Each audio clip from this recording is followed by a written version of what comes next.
nobody ever said when to come to work or when I was off. Yeah. Nobody, and all those shift changes. Crazy. Nobody, I just made up my own hours, and just being who I am. And I know you and me, we were always at work. I would just figure it out. Okay, I'm doing noon to 3 on the air. I'll come in at 8 and leave at 5, and in that, I'm doing other things. Every person that works at a radio station has 18 jobs, just so you know.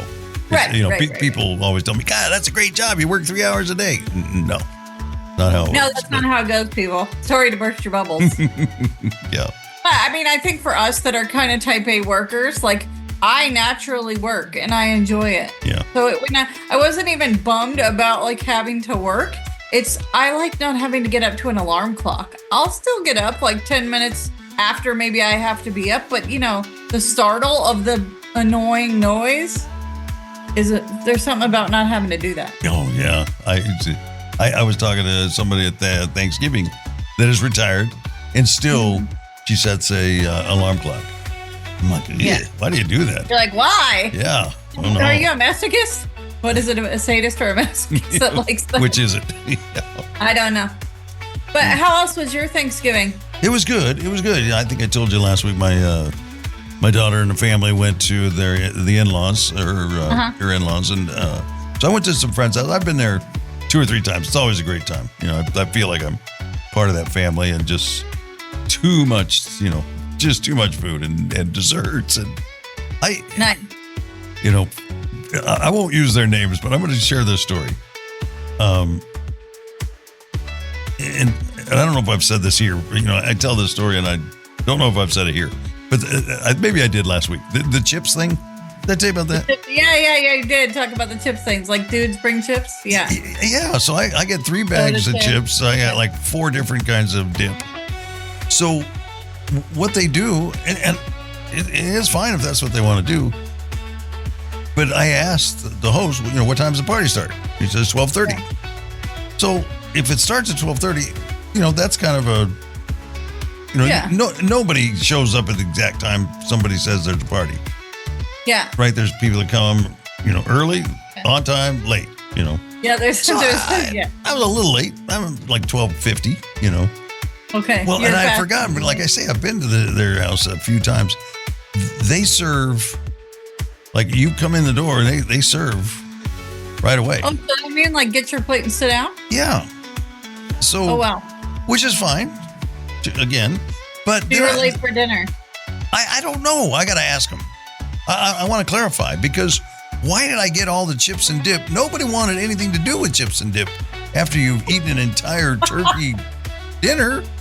Right. Hey, did you take your candy? Yes, that was a big hit. Was that a good hit? Yeah. Nice. See, so really what they wanted you to bring was the candy, but the chips and dip just had to hold the space of the age-old dude food. Well, they wanted to send me home with it, and I'm like, no, I got 2 more containers at home. I don't need all that. Nope, this is what you asked for. It's yours. So they said, no take-backs. They sent me home with potato chips, which I really can't eat because I'm not supposed to be eating that. Eating sodium, on my low sodium diet, because I got a heart deal, all that good stuff. All right. Yeah. No, it sucks.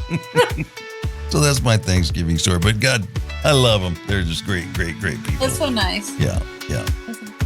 Also, we shouldn't go without mentioning our 100th episode. I know, 100 episodes. Yeah. This is Doug's dedication. I'm the latecomer to the vibe, and I'm super happy to be here, but you have put countless hours and beautiful people that have met with you and talked for 100 episodes.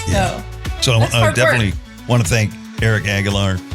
Yes, Eric. He was here with us for so long, and he'll be back. I say he's still here in spirit. It's not like he's here. Yeah, he's here. Absolutely. He's waiting in the wing for his moment. Yeah, so I was surprised. The platform that I published them on sent me an email and saying, congratulations on your 100th episode. I'm like, wow. Right. You're doing something you love. It's hard to believe almost. 100 sounds like a pretty big number for what I feel like I've put out there. 52 weeks in a year. Mhm. So if you're doing it every week, Yeah. that's crazy. You've almost done it 2 years. Yeah. And it's gone by in a snap, I tell you. Well, congratulations, Doug, Eric, and everyone who has had a hand in making it happen. Yeah, and thank everybody absolutely for being here to do it. It's been great. Was there anything else? Just thank you everybody for listening to us review the Disney movie Out of My Mind. I don't know how it did. I think on Disney Plus it was like top 5 in all their movies on theirs. Yeah, so really good. I mean, they're up against Wicked, so that's got to be. I know, tough. what a horrible time. I mean, Yeah. And you saw Wicked, you like that, yeah? I haven't seen it on the movie. I saw it in the theater, like live action theater years ago, and I loved it. Oh, gotcha. I thought it was you that said you had gone to It's not went me. to the movie. No, okay. I've thought about it though. I guess it's doing very well. Have you seen it? No. Okay, I think you should see it because it actually kind of has a disability theme. Really? Yes, I'm not going to give it away. Yeah. You should see it. All right.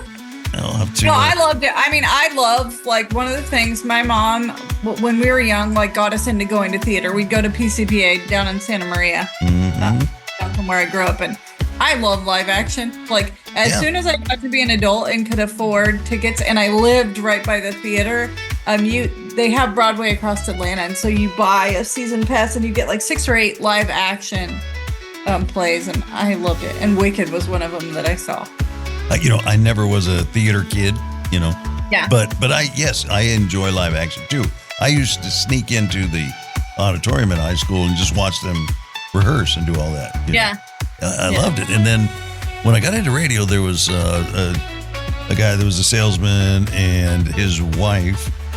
I don't know what she did, but they were theater people. Okay. So they in San Luis Obispo, they did workshops for theater. Okay. So they asked, and I hung out with them a lot. So they were like, "Hey," when I wasn't hanging out with your family. So I was. So they're like, "You got to come." When you do commercials, that's kind of what you're doing. You're directing, and there's commercials that you act in and all that. You'd be good at it. And I'm like, what? So I did it, and I was the director of a scene from The Glass Menagerie. Oh, cool. Yeah, and so we rehearsed for weeks and weeks and weeks on this just the one scene, and then we added a theater in San Luis Obispo that I don't know how they secured it, but one of the movie theaters, and we were there, and we showed, or everybody that was in this workshop, there was like 6, 8, 10, maybe, I don't know, something like that, and then we all just presented our scenes. Oh, how fun! Oh, one of the greatest experiences of my life. Nice. There you go. Yeah, because I know you were a thespian.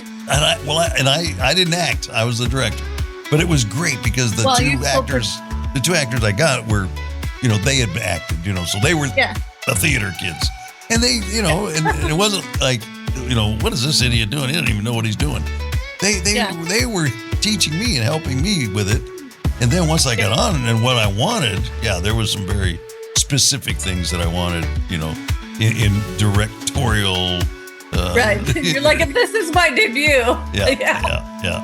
So, and then, I'm standing at the back of the theater, watching them, and I'm like a proud papa, watching this thing go off. But anyway, enough with theater talk.